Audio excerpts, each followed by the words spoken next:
Anthony Joshua's gigantic. So big. He's so big. He's so much bigger. Bro, he got hit with a bomb and breaks his jaw in 2 places. Don't do this very long, because there's a price that you pay that is not worth it. So this is it. Jake Paul got dropped, and his boxing journey just hit a wall. He can't climb over. All it takes is one punch to completely ruin your life. Boxing just forced Jake Paul into the most honest conversation of his life by delivering damage that answers every question permanently. December 19th, 2025, at the Kaseya Center in Miami, streaming live on Netflix. They sold this as legitimate heavyweight boxing with authentic rules and genuine stakes. Those stakes mattered because when Anthony Joshua put him on the canvas repeatedly and shattered his jaw in multiple places, walking away stopped being a choice and started being the only smart move left. Ultimately, the big win for him would be that he was even willing to do it, and that he could do well for a little bit. For a little bit, yeah. Yeah, and then eventually just deal with the fact that Anthony Joshua is going to connect with a bomb. The knockdowns tell the whole story. Anthony Joshua put him down 4 separate times. 2 drops in round 5. 2 more in round 6. This wasn't some lucky punch or perfect timing. This was systematic destruction. This was watching someone get dismantled piece by piece until the official had to step in and call it. Walking away stops being optional when your defense completely falls apart. Style that would align with a ring that size, a negative style, as we mentioned. It really comes down to the fan interest. Jake Paul is on a 2-fight stretch coming into this one, which really put his reputation on the line. That's when the damage shifted from temporary to permanent. Medical confirmation of a jaw broken in 2 separate places. Straight to the hospital, no media obligations, because speaking became physically impossible. Surgery became necessary. Liquid meals became reality. Metal wires became his new normal. When it reaches this point, stepping away isn't about feelings or ego anymore. It becomes a medical requirement. 28 years old, 29 next month. Don't do this very long, because there's a price that you pay that is not worth it. Yeah. It's not worth it. And that price is depression, deep depression, a severe brain imbalance that's going to lead you to addiction. The contrast couldn't be sharper. Before the opening bell, he projected dominance.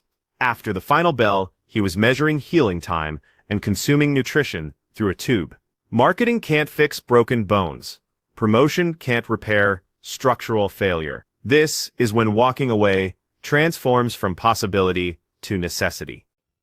300 million plus in his boxing career. How old is Jake Paul? He'll be 29 and look at that. So he's 28 years old, 29 next month. The moment a competitor exits that ring, unable to communicate, unable to consume solid food, and unable to dismiss the destruction, the sport delivers its verdict automatically. The entire discussion shifted that evening because physical reality spoke louder than any promotional campaign ever could. It leads so many people to impulsive behavior. So many people become gambling addicts, drug addicts, alcoholics after their fighting career. Yeah. It's you could only take so much. The boxing community responded immediately and brutally. Veteran champions and expert commentators went straight to the facts. They labeled it completely one-sided. They declared him fully exposed. Multiple voices stated his competitive days were finished. The reaction wasn't emotional or personal. It was corrective, like the sport finally speaking honestly, after years of diplomatic silence. Just everything that's happened in my life, like I was taking L's after L, and I just mean that in that sense. I don't mean it just by like success. Duke McKenzie broke down the technical collapse completely. Jake was lunging wildly with his combinations. His footwork crumbled whenever pressure increased. He kept stumbling over his own positioning. He was reaching upward desperately because his height disadvantage made clean shots impossible. Every fundamental weakness that smaller or compromised opponents had allowed him to hide got exposed simultaneously under the lights. Jake Paul tried to throw a shot. He would lunge in, jump in, and because he was so short, he'd miss. And then he ended up stumbling over his feet and falling over. Sometimes in that fight, it reminded me of, have you seen that Kung Fu film called The Drunken Master? Michael Bisping emphasized Joshua's controlled approach. Joshua never rushed or overcommitted. He relied on natural power and calculated patience to control everything. Jake never created a single moment of concern. No wobbling, no defensive scrambling, no instance where Joshua needed to adjust his approach. The skill gap remained crystal clear from the opening seconds through the stoppage. You know, when you're young, you think that you could live forever and you think that you're invincible until something happens. We also happened to Muhammad Ali. So there's a deeper story here, is that life's a marathon, not a sprint. So whether it's fighting, whether it's your lifestyle, whether it's money, you're going to be 30, you're going to be 40, you're going to be 50, and PBD, you snap your fingers, boom. Just like that, you're going to be 60. The statistical breakdown eliminated any debate because numbers ignore narratives completely. Joshua connected on 48 clean shots while Jake managed just 16. That's not competitive boxing. That's basic survival arithmetic. Joshua never overextended himself. He never took unnecessary risks. He waited patiently, made small adjustments, and the inevitable breakdown happened exactly as expected. And at a certain, like that one that he got from Joshua, ooh, you know, say if you have like a punch card, you have like so many punches that you can get in your life, which I believe you do. I believe there's a certain number. That one was like 10 bunches. The narrative transformed immediately after that. This stopped being about boxing skills or potential. It became a straightforward question of how long Jake could absorb punishment before his body quit completely. The discussion moved away from wins versus losses and focused on whether he ever deserved to share that space originally. He weighed 216, but he's doesn't even have abs, right, at 216. He could easily weigh 190. Yeah. I'm sure he could make 190. Yeah. Anthony Joshua's gigantic. So big. He's so big. He's so much bigger. So, of course, like... The tactical approach revealed everything before the finishing sequence ever arrived. Oversized 22-foot ring, constant backward retreat, running straight back instead of using proper lateral movement. This wasn't ring generalship. This was organized retreat with boxing gloves. Clinching became his primary response, wrestling techniques inside a boxing match. Constant leaning, grabbing, collapsing onto the referee for safety. Experts didn't praise it as intelligent, they identified it as pure panic. You clinch when you're completely outgunned and stealing precious seconds, not when you're implementing confident tactics. If he wasn't a YouTuber, people would be way more impressed with him. The fundamental issue was his celebrity background made serious consideration impossible from the start. There was zero attempt at winning individual rounds, no sustained offensive combinations, no sustained pressure sequences. Everything pointed toward a single goal exclusively: minimize damage, extend the duration, create the appearance of competitiveness. The visual was devastating. A heavyweight championship reduced to elaborate damage control theater. Commentators openly ridiculed what they witnessed because avoiding it became impossible. This was someone running desperately for respect, not pursuing victory. The professional consensus formed quickly and never wavered. This strategy confirmed what everyone already knew. Jake understood he couldn't win. He showed up to survive, collect payment, and escape mostly intact. Eventually, even that plan collapsed completely. There's a clip of you on the ground after hitting you say, wow. Can someone start posting content? Joe Rogan delivered the assessment everyone else was dancing around, and he didn't soften any edges. He labeled it a devastating wake-up call and advised Jake Paul to walk away immediately. Not eventually. Not after another big payday. Right, Rogan wasn't responding as a critic or internet commentator. He was responding as someone who has witnessed fighters pay for accumulated damage decades after their final bell. They put your teeth back in when they pop out like that, or are they gone forever? I don't know. But this shit's wired shut for like 6 weeks now. The recovery requirements painted the complete picture. He emphasized cumulative brain trauma like a countdown timer, because that's exactly what it represents. Every concussion builds on previous damage. Every significant shot removes something permanently. That power shot from Anthony Joshua wasn't simply one entry on an official scorecard. Rogan characterized it as multiple concussions delivered simultaneously, a single impact that consumes years of accumulated tolerance.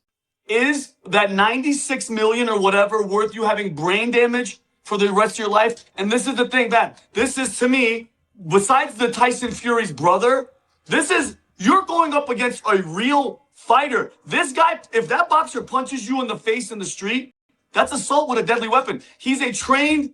The fractured jaw became the undeniable proof everyone needed to abandon the pretense completely. Medical professionals and combat analysts explained this extended far beyond facial damage. When your jaw fractures bilaterally, that force doesn't politely stop at bone level. It continues inward systematically. Brain trauma doesn't announce itself with press releases.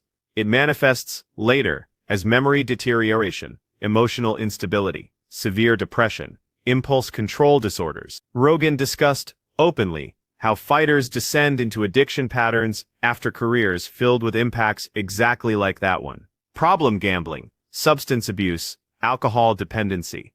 He stated clearly that no financial compensation justifies that eventual cost. In his lower jaw. Oh, his jaw. Look, Here, look. Science. So science is right there and there.